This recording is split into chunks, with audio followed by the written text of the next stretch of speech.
Hello, all my beautiful souls out there. This is Tina Marie J. I'm here with part 2. If you have not seen part 1 of this video, then make sure that you check in the link down below and see part 1 first and get a little basic understanding of me before you watch part 2. I had this one Facebook group that I'm in put up this article where Kirk Cameron was talking about how women are supposed to submit to their husband. He's an actor, he's also an evangelist, and he's part of a fundamentalist church. This is what he said. Wives are to honor and respect and follow their husband's lead, not to tell their husband how he ought to be a better husband. When each person gets their part right, regardless of how their spouse is treating them, there is hope for real change in their marriage. So I can see why a lot of people who are not a part of Christianity take it personal or find it insulting or disrespectful when they hear other Christians say women are supposed to submit. The way that Christians usually explain it is your husband is above, and then above that is God. And so I know that for me, like, I've always grappled with this. This has always been such a struggle for me when I was a part of the ICOC. I just was like, oh crap, like this is going to be the one thing I'm never going to get right. Because I'm not a submitter, as I said in part 1. I'm just not. I can do things because I love my husband. I can make him feel good. I can make him feel happy. But I've never been taught, and I've never personally believed for myself, that my entire purpose and mission in life is to make a man happy. Because I always felt that's unfair, and it makes no damn sense that men get to have a purpose and women's purpose is to just make babies and to make their man happy. Now, I'm not saying that every Christian believes this or every Christian thinks in this way, but a lot of them do. A lot of fundamentalists definitely do. And that is something that I did deal with when I was in the ICOC. Majority of my time in the ICOC, I think I can say from my personal experience, I'm only speaking for myself alone, I spent most of my time trying to become a more better submissive wife to my husband. When we joined the ICOC, we were newlyweds. We had just gotten married. So I was a very easy target. I was a very easy target because I was only 23 years old when I got married to my husband. Already had my second child with him. She was only 6 months old when we got married. I was still very young in my mind, and I had a lot of stuff, a lot of crap, that stuff that you deal with in your regular life and from your past. And I had a lot of stuff, a lot of pain I was trying to let go of, and confusion in my life. So when I joined the church, a lot of my Bible study sessions with the group of women I was with, who were all married, by the way, I was constantly told that I had to get rid of the way that I was taught growing up. Raised by a single mom who had never been married, I was told in the church that I needed to get rid of my thinking and get rid of the way that my mom taught me, and to just kind of start off, as they would say, you're a baby, you just got baptized, now this is your new clean slate, you could start off fresh. So I was super excited when I got baptized, because I was like, yes, now I could start off fresh and clean and make my way to heaven. And it wasn't such an easy walk. It was very difficult. Now, I know some people are probably going to say, oh, well, you were listening to man, not God. I'm not going to argue with you. You're right, I was, because that's what they teach you to do, to listen to man in that church. And that is what I did.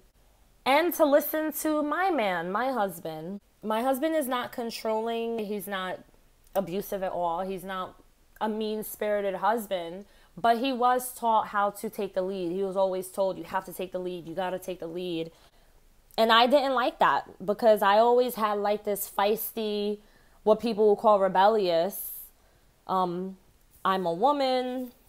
I'm my own person. I don't need validation from you. I don't need your permission. I went from being that person to becoming this doting wife who's like, oh, my husband doesn't feel like I should try to go get my driver's license, so I guess I'll wait. He's usually pretty supportive. He is a very supportive husband. But when it came to certain things, even mainly small things, I was always the shadow. I had to make sure that I wrap up my fellowshipping time because your husband's waiting for you. But if he was fellowshipping, I had to wait as long as it took. As long as he wanted me to wait, I had to wait. And that didn't sit well because I just felt like, well, this doesn't make any damn sense. Why is it that he gets to do everything and I don't? You know, not to sound like a baby about it, but that's how I started to feel. I was just like, I don't get it. Like, I just don't get it. So I'll read it in the Bible and I was just like, I don't like this. Like, this doesn't make any damn sense.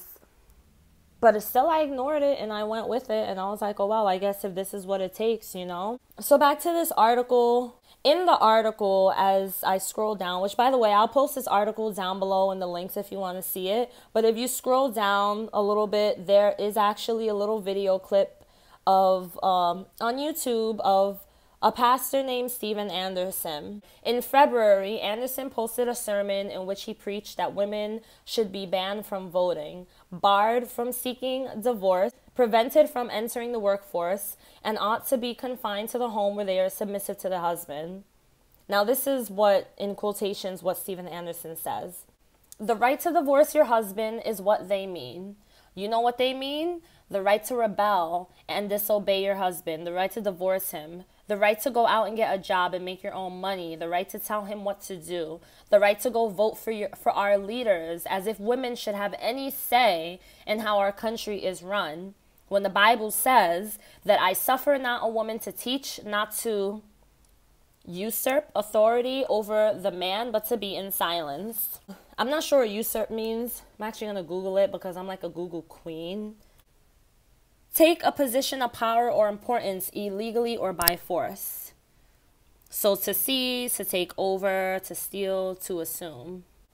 All right, so this kind of frustrated me because the way I see it, this guy sounds like a jerk. Like, he really does. And I honestly, I don't look at you different if you tell me you're a Christian.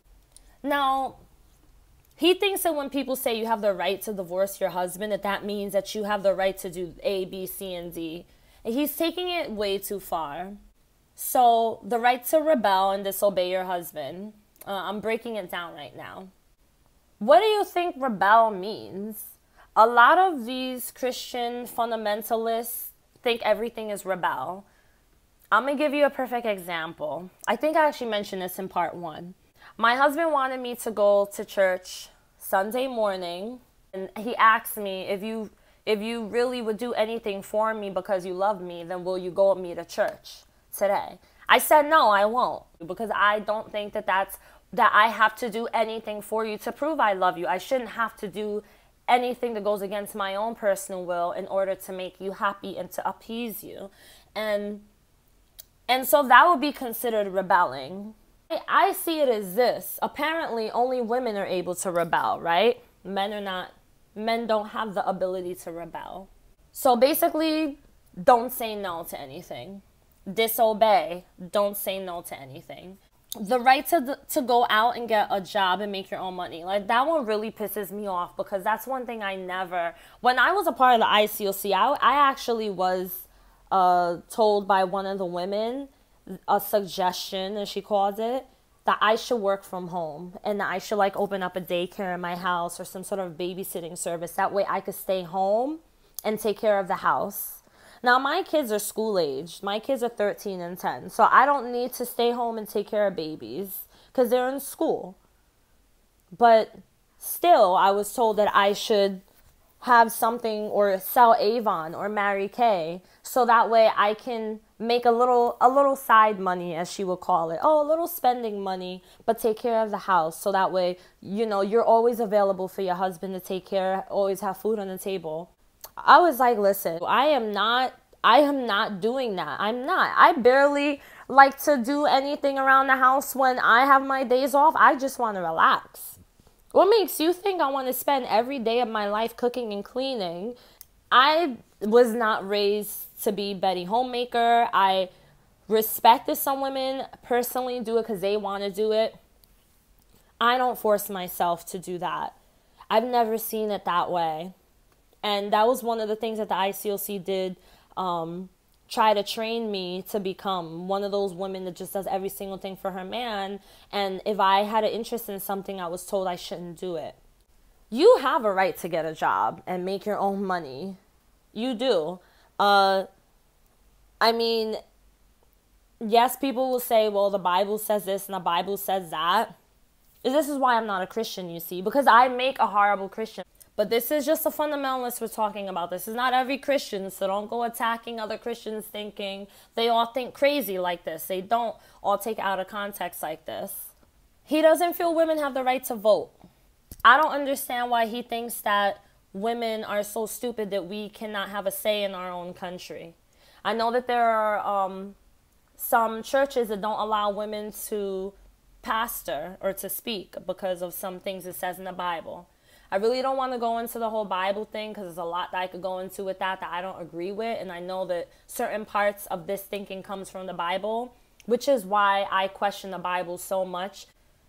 So I have read several things like this, like what we're talking about right now, where you know, some Christian men believe women should be these, you know, women who just stay home and does everything for her husband.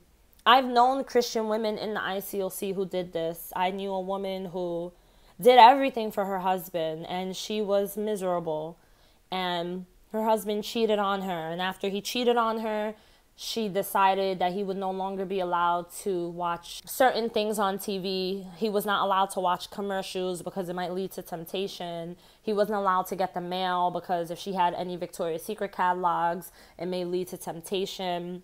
She had to monitor what he was looking at on the internet. That's too much babysitting for me, to be honest. When she told me that, I thought that was crazy. Of course, I didn't say anything, but in my mind, I was like, oh no, this is the same woman who tried to convince me I should start working from home. Me, at the time, being the yes woman that I was because I was a member of the ICOC, I was like, well, you know what, maybe I'll think about it. And I actually did think about it and looked into it. And then I decided it was a horrible idea and I didn't want to do it. And then I ended up getting offered a job, a second job, just for like some extra hours down the block from my house. And it was very convenient. The same woman who told me that I should be home, taking care of everything at home and instead of working, who's also the same woman that babysits her cheating husband, is the same woman who got upset at me for accepting a job because she felt like I should not be working. My shift ended by like 5:30. So it wasn't like I was working all day and all night like a slave. But she was very upset because she was trying to mold me to be her, and I did not want to be her. And that is why I was often called rebellious. I was told I had a spirit of rebellion because if someone told me to do something, I just didn't want to do it, then I didn't want to do it. This is my point in saying all this with this video, is that this is who I am. You see, I was always like this. I was always a woman who felt like I have a right to love what I love. I have a right to want to do the things that I want to do. I have a right to be able to say, no, I don't feel comfortable, or no, I don't want to do that, or no, I don't want to be a housewife. That did cause a whole lot of issues in my relationship. I was raised very differently, and like I said in the original first video that I posted about this, I was not taught how to be a wife because my mom was never married, and so I didn't have that to look at. My mom taught me how to stand up for myself. She taught me how to go after the things I want. She never said I should be single and not have a man. She just said, always make sure you got your little backup. You know you could take care of yourself. That's how I was taught. And I did let those beliefs go for a while for the sake of getting into heaven while I was a member in the ICOC. So this video is not necessarily just about the ICOC, but religion in general. Ever since I left Christianity, I just think very differently now when it comes to women and just our role as women. And not just our role, but what we do with our own life. I've seen so many women, and I know so many women around me who are so miserable and unhappy in their marriage because they're not doing the things that they enjoy. Or because they're saying yes, yes, yes, yes to everything. And they say yes so much that they become so accustomed to it. Kind of like it doesn't bother them anymore. It's like, oh, whatever, I've been doing this for years. It's fine.